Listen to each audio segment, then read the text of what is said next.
on, guys? Good to see you all. Thanks for being here. Get this out of the way. It is awesome to be here in Miami. Do you have any animal lovers out there? Woo!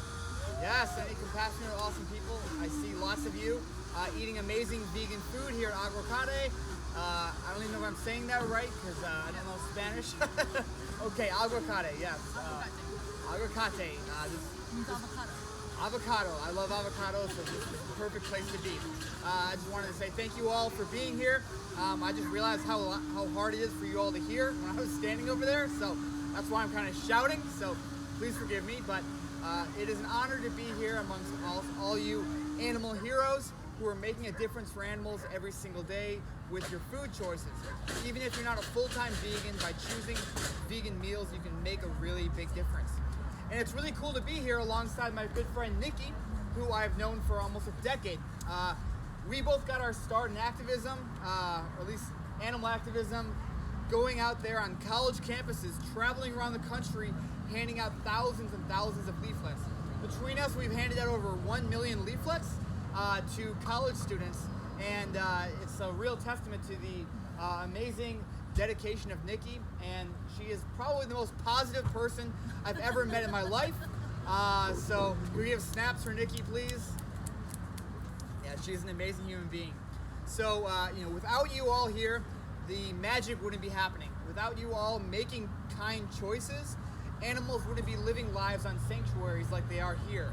Vegan food wouldn't be exploding like Thomas talked about. So the fact that you all are here and doing this is really, really amazing. If you want to take any notes, feel free to, but I'm actually probably going to talk I usually talk about social media strategy. That's really my focus and my niche in this world of animal advocacy. I really focus on building up my own social media presence and advocating for animals that way. I'm not going to talk too much about that today though, but I'm going to tell you a couple stories about how I became the person I am today. So who are we and why are we here? So you all already know about Nikki. She teaches yoga here, does a lot of awesome stuff for self-healing and really focusing on not burning out. And burning out is something that so many activists, it happens to. It happens to the best of us. I've known hundreds, thousands of activists over the last decade, and so many of them burn out because they invest too much of their time into this, or they just don't think about the fact that this has got to be a long-term thing. Animal liberation is a marathon, not a sprint. So Nikki is doing awesome work on that in that way. And then Thomas and I, we are on a tour to the Southeast, speaking to awesome activists, vegans, non-vegans, just anybody who is interested in learning more about helping animals and making the world a kinder place. So I want to talk to you about how I got my start. So back in 1999, I was a 12-year-old kid, very soft-spoken, pretty introverted, and my mom and I were very close.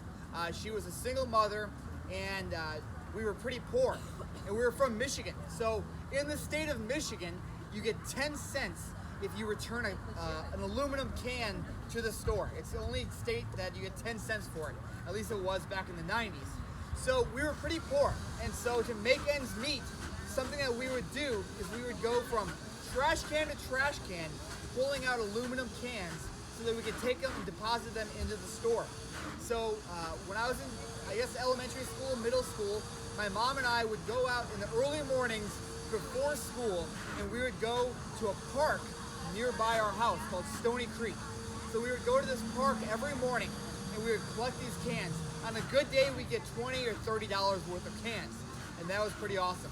And there was nobody in this park, no people at all, and the only beings that were around in this park early in the mornings before school were deer.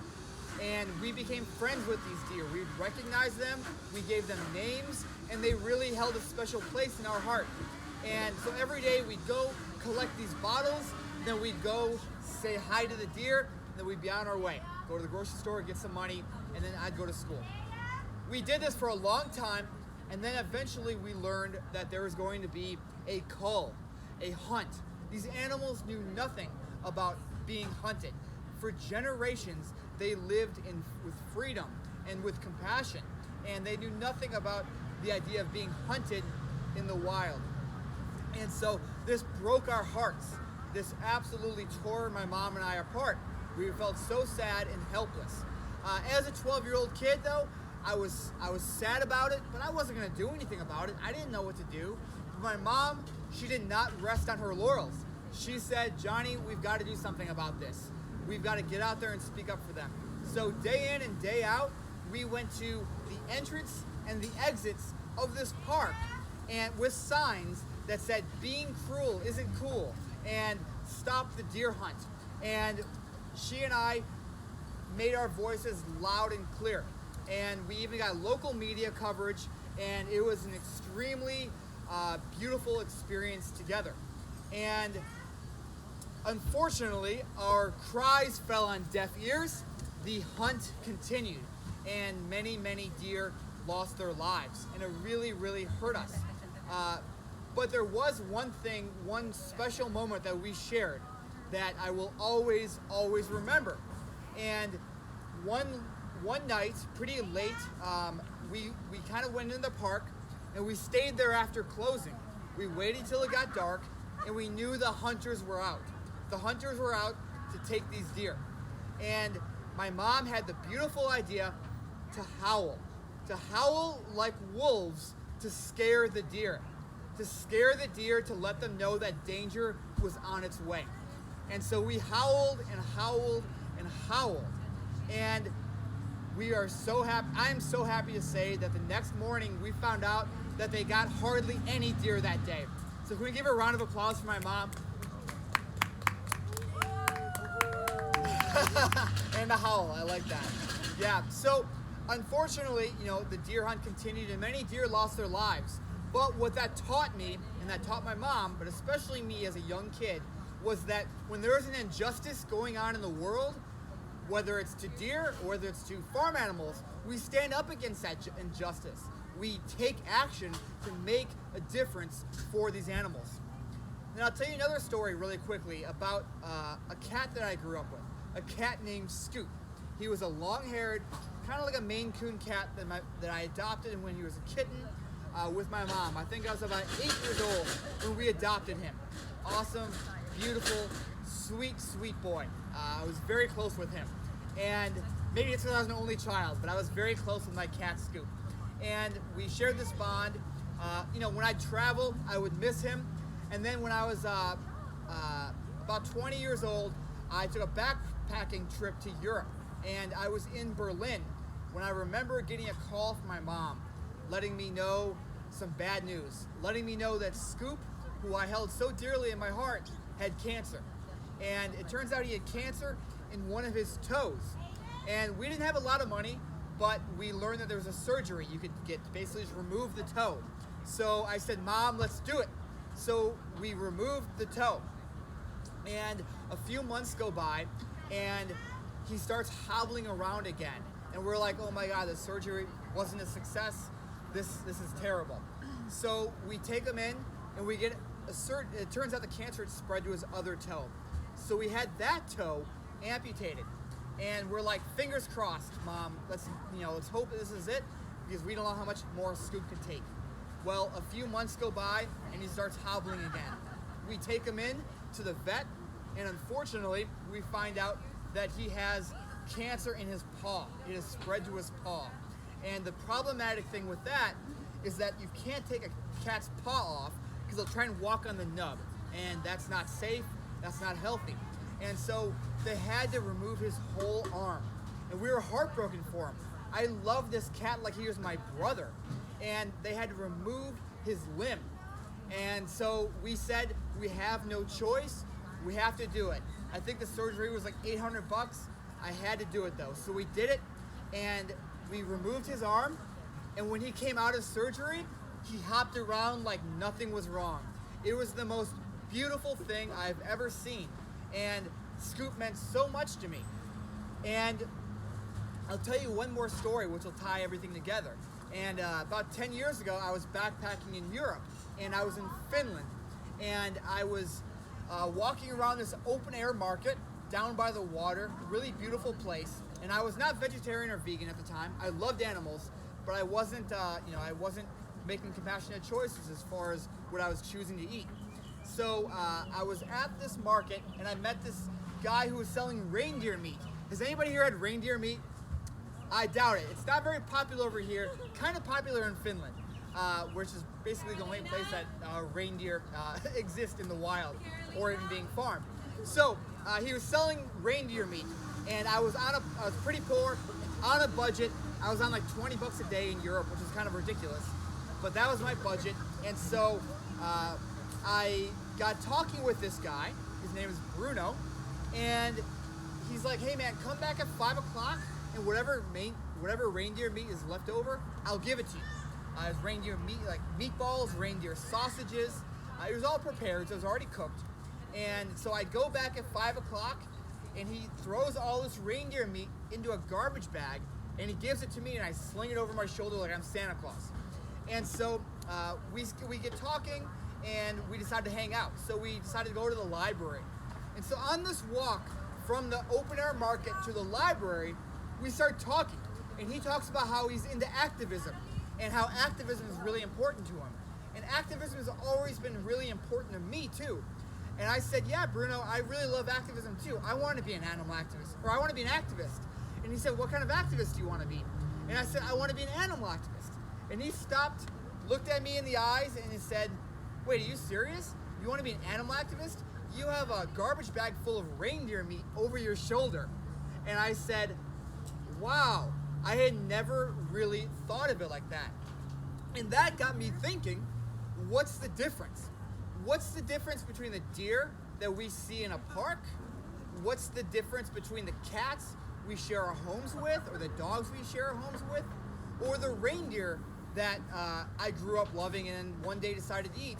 What's the difference between all of them and chickens, pigs, cows, and fish? And I realized that there is no difference. The only difference is our perception. And that made me inspired to make a difference. That made me inspired to go vegetarian based on principle. The principle that these animals deserve our compassion, our consideration, and our respect. I decided to slowly wean myself off of animal products. So over the course of 10 months, I switched from animal-based butter to Earth Balance. I switched from cow's milk to soy milk to rice milk. And then I eventually watched a movie about 10 months later called Earthlings. Has anybody watched Earthlings? Cool, so there's a few of you out there. So Earthlings is the most powerful film I've ever seen. It was made in 2005, narrated by Joaquin Phoenix, and that movie made me go vegan. I watched that and I learned how dairy cows and egg-laying hens and all farm animals are treated.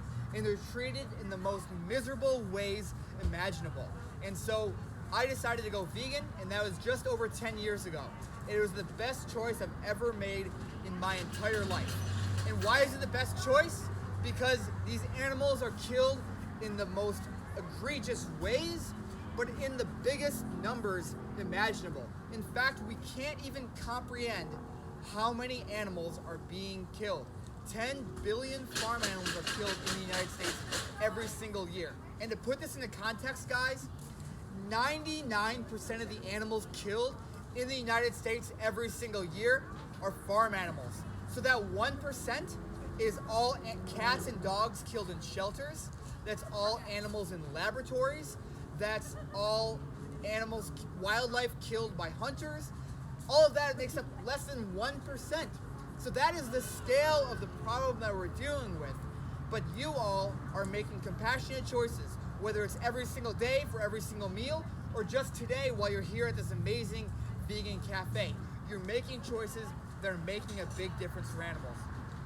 And if farm animals were mindless beings that didn't feel pain or fear or emotions, but cats and dogs and deer and reindeer, they felt something, we'd be having a different conversation. But cats and dogs and deer and wildlife, they have the same ability to feel pain and fear and emotions like farm animals do. They are one in the same. And for that reason, I made the choice to stop eating animals 10 years ago and it's the best choice of my life. So we need to remember that there's a spectrum in this world. In 2020, there's a spectrum. And the spectrum is on one side, the standard American diet, and the other side of the spectrum is veganism. We want everybody over here, but we need to celebrate when people move along that spectrum. So whether or not you're already over here and vegan, that's awesome. But if you're over here and you're inching your way over here, you're doing meatless Mondays, part-time vegetarian, part-time vegan, full-time vegan, whatever you're doing, if you're moving along that spectrum, if the only vegan meal you eat this week is the vegan meal you're having today, that is awesome. So I want you to all give yourselves a round of applause and thank you for listening.